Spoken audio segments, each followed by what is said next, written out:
Could it be that Bigfoot is actually an interdimensional being instead of a huge ape? Check out what Joe Rogan has to say about this. And where this came from is George Knapp, been on his show like 30 times. He had a guy named Colin Kelleher who was the head of all investigations for Bigelow at Skinwalker Ranch. And George said, hey, Dave, Kelleher wants you to come out to Las Vegas. He thinks some of the work that they're doing at the ranch right now overlaps with your work on missing people.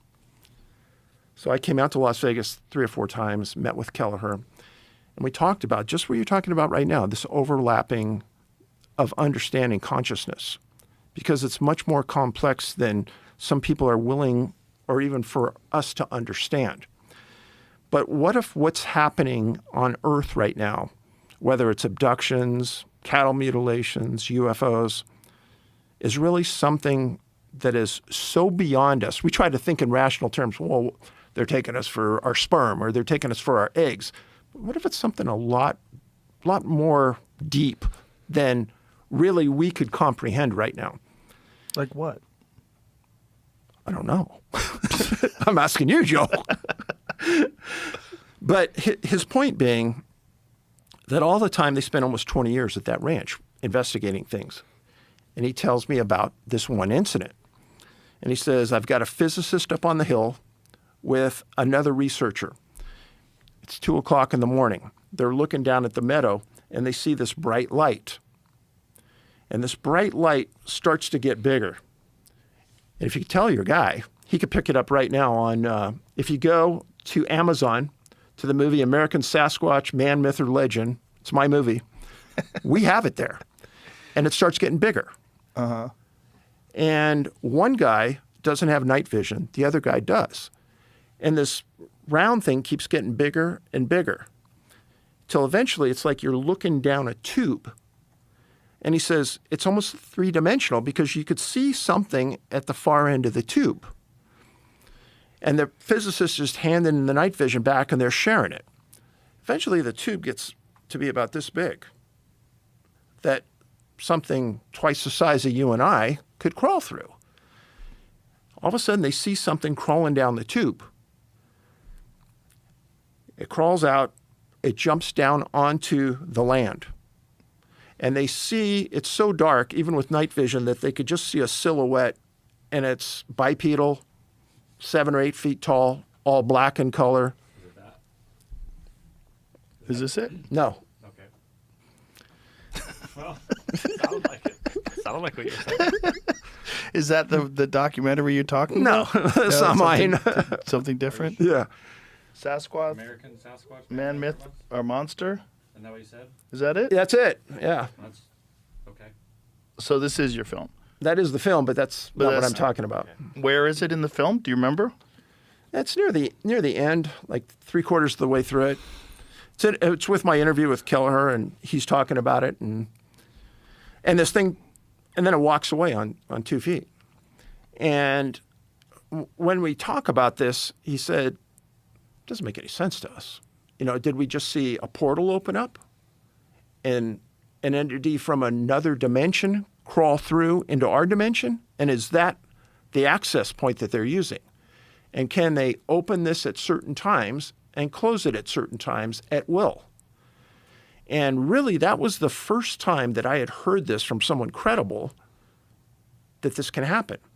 And if you think about the people at the ranch today, they said, well, the amount of energy it takes to open a portal is so many times greater than an atom bomb that it doesn't make sense that that could be the answer to this. Well, maybe their answer to what a portal is different.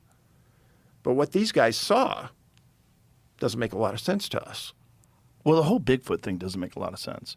One of the reasons why the Bigfoot thing doesn't make a lot of sense is that Native Americans don't have a lot of mythological creatures.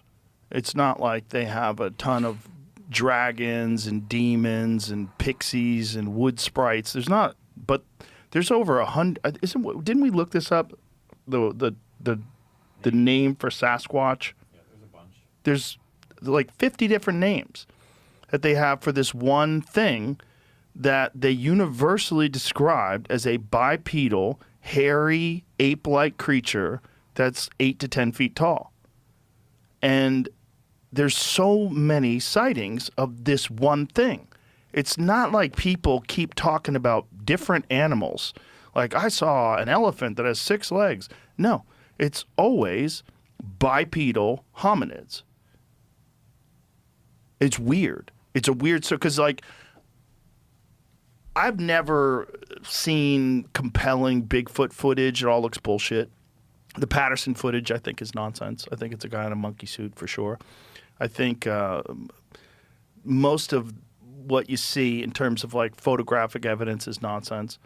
But there's too many stories. There's too many stories for me to completely dismiss it. And I've always wondered if it's some sort of an interdimensional experience, and that this thing may be the fact that it's in the woods and that they happen under heightened awareness because you're in the woods and you're probably very nervous and freaked out. So you're probably in a very bizarre state of mind. And all of a sudden you encounter something that makes zero sense.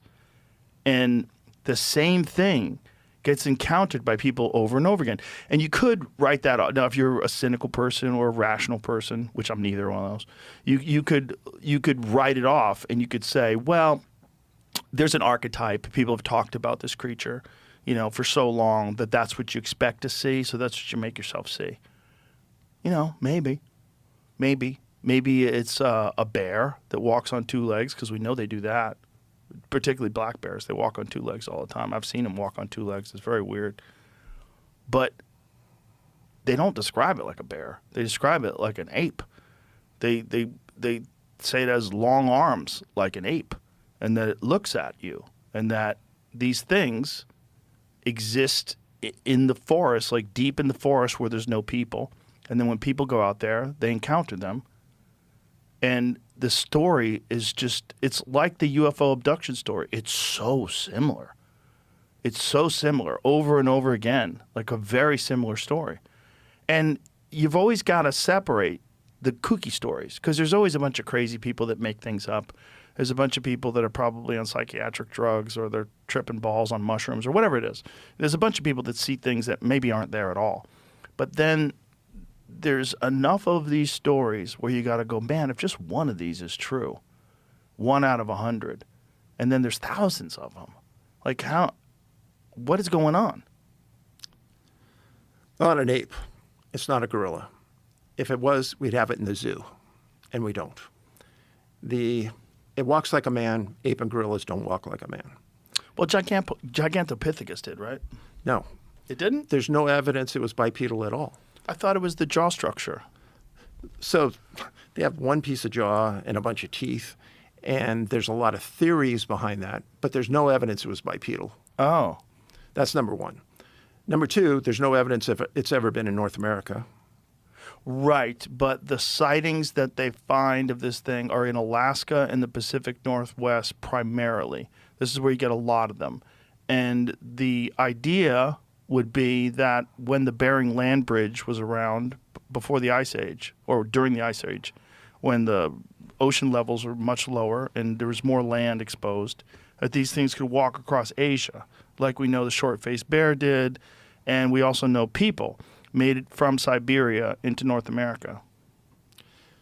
So let's just take Gigantopithecus. That wouldn't be an environment it could live in, though.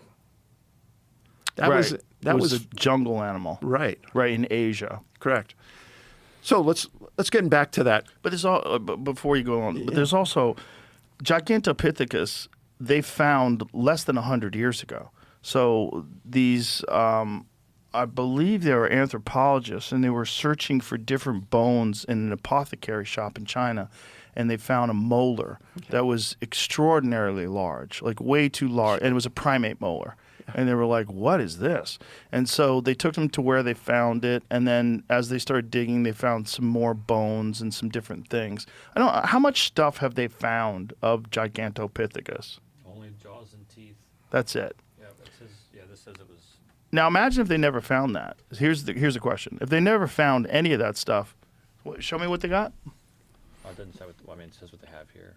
Okay, we only have jaws and teeth for Gigantopithecus, not pelvis, leg bones, or full skeletons, so its exact gait can't be observed directly. Researchers infer its posture and locomotion by comparing its anatomy and evolutionary relationships with living great apes, especially orangutans, which are all quadrupedal and not habitual bipeds. So why do they think it's okay? No, Gigantopithecus is not thought to have been bipedal. Scientific consensus is that it was a large, mostly quadrupedal ape. So why do some people say it's bipedal? Where the idea came from. Okay, a minority of researchers and many Bigfoot enthusiasts have proposed a bipedal Gigantopithecus, often linking it to Sasquatch, but those arguments rely on speculative interpretations of jaw shape rather than solid postcranial fossils. These bipedal reconstructions are generally rejected by specialists in fossil apes who regard them as highly unlikely given current evidence. So Perplexity, our AI sponsor, says no. Says Bigfoot's something different. So, but the thing is, if Gigantopithecus was a real thing, and all we have is a tiny amount of fossilized bones and teeth. How many things make fossils? Very few. Very few. So there very well could have been a bipedal ape like a human that was much larger. I mean, we know at one point in time, bipedal hominids, like, the early versions of human beings, were very hairy. And some of them were larger than us. We just don't have fossils because most things don't leave fossils. Like the fossil record is incredibly incomplete, right? Oh, yeah. Yeah. So, in East Texas, there's a lot of Bigfoot sightings. Really? East Texas? East Texas. What kind of terrain? Mushy, swampy. Okay.